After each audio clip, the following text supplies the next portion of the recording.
The Girl Who Can, Ata Aidoo.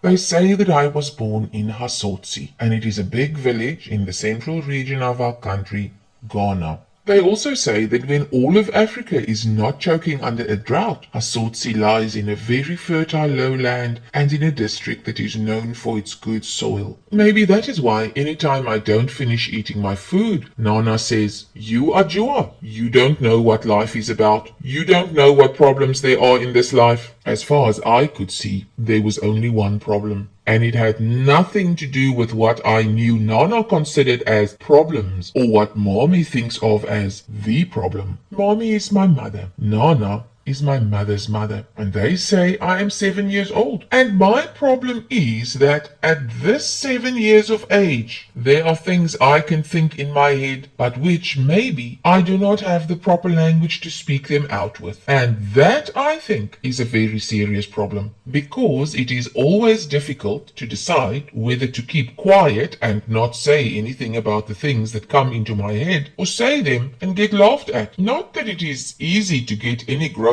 to listen to you even when you decide to take the risk and say something serious to them. Take Nana. First, I have to struggle to catch her attention. Then I tell her something I had taken a long time to figure out. And then you know what always happens. She would at once stop whatever she is doing, stare at me for a very long time, then bending and turning her head slightly so that one of her ears comes down towards me, she'll say in that voice, "Ajua, you say what?" After I have repeated whatever it was I had said, she would either, still in that voice, ask me never, never, but never to repeat that, or she would immediately burst out laughing. She would laugh and laugh until tears run down her cheeks, and she stops whatever she is doing and wipes away the tears with the hanging edges of her cloth. And she would continue laughing until she is completely tired. But then, as soon as another person comes by, just to make sure she doesn't forget whatever it was I had said, she would repeat it to her. And then, of course, there are 3, 4, or even more of such laughing and screaming, tear-faced grown-ups. And all that performance on whatever I'd said, I find something quite confusing in all this. That is, no one ever explains to me why sometimes I shouldn't repeat some things I say, while other times some other things I say would not only be alright, but would be considered so funny they would be repeated so many times for so many people's enjoyment. You see how neither way of hearing me out can encourage me to express my thoughts too often. Like all this business to do with my legs. I have always wanted to tell them not to worry. I mean Nana and my mother. That it did not have to be an issue for my 2 favorite people to fight over. But I didn't want either to be told not to repeat that, or it to be considered so funny that anyone would laugh at me until they cried. After all, they were my legs. When I think back on it now, those 2,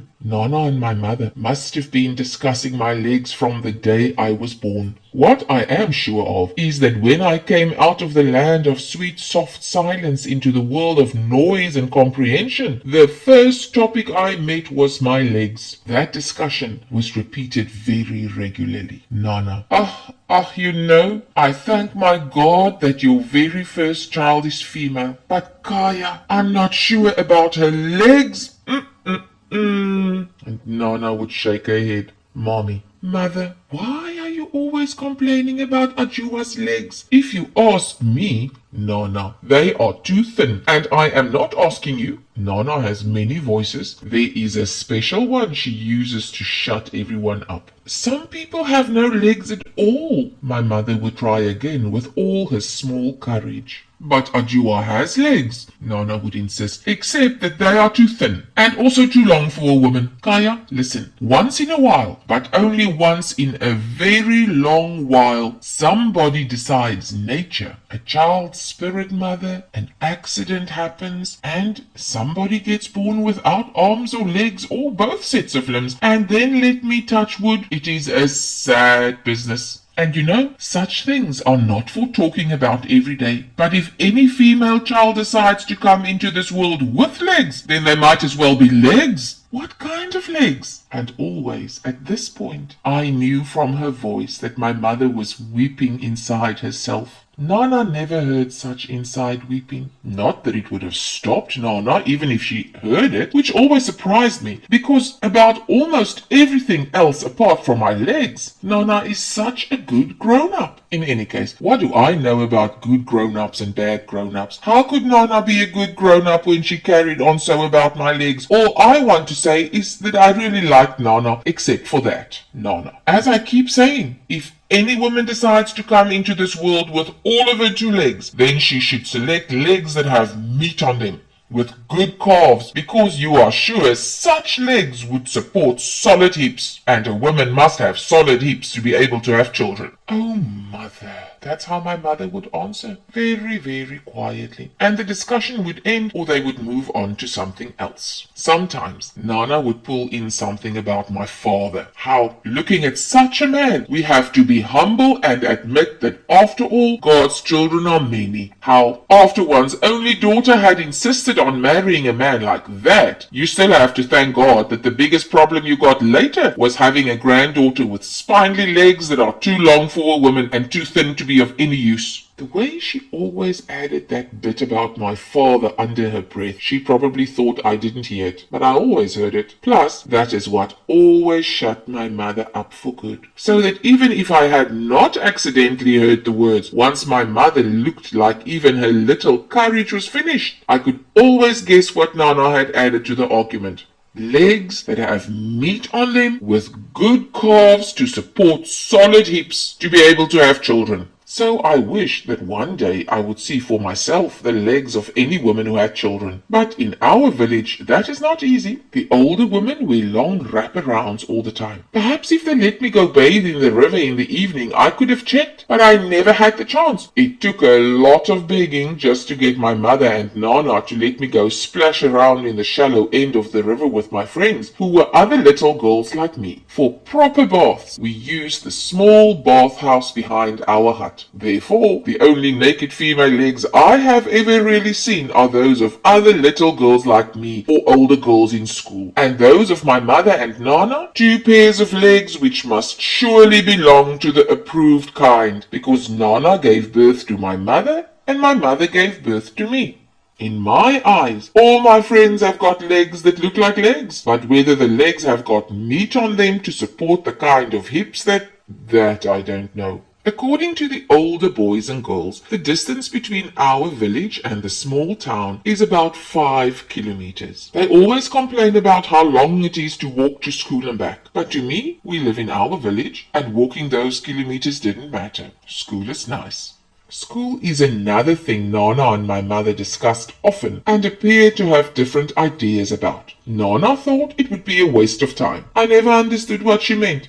My mother seemed to know and disagreed. She kept telling Nana that she, that is my mother, felt that she was locked into some kind of darkness because she didn't go to school. So that if I, her daughter, could learn to write and read my own name and a little besides, perhaps be able to calculate some things on paper, that would be good. I could always marry, and maybe Nana would just laugh. Oh, maybe with legs like hers, she might as well go to school. Running with our classmates on our small sports field and winning first place each time never seemed to me to be anything about which to tell anyone at home. This afternoon was different. I don't know how the teachers decided to let me run for the junior section of our school in the district games, but they did. When I went home to tell my mother and Nana, they had not believed it at first. So Nana had taken it upon herself to go and ask into it properly. She came home to tell my mother that it was really true. I was to be one of the school's runners. Is that so? Exclaimed my mother.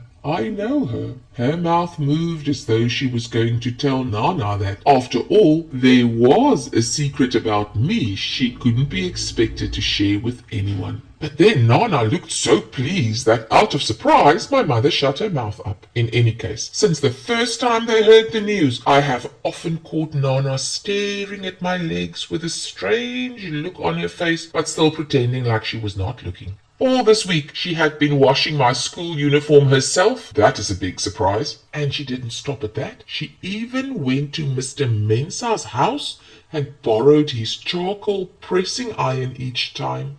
came back home with it and ironed and ironed and ironed the uniform until, if I had been the uniform, I would have said aloud that I had had enough. Wearing my school uniform this week has been very nice. At the parade the first afternoon, it caught the rays of the sun and shone brighter than everybody else's uniform. I'm sure Nana saw that too and must have liked it. Yes, she has been coming into town with us every afternoon of this district sports week. Each afternoon she has pulled one set of fresh old cloth from the big brass bowl to wear. And those old clothes are always so stiffly starched you can hear the cloth creak when she passed by. But she walks way behind us school children as though she was on her own way someplace else. Yes, I have won every race I ran in for my school, and I have won the cup for the best all-round junior athlete. Yes, Nana said that she didn't care if such things are done or not. She would do them. You know what she did? She carried the gleaming cup on her back like they do with babies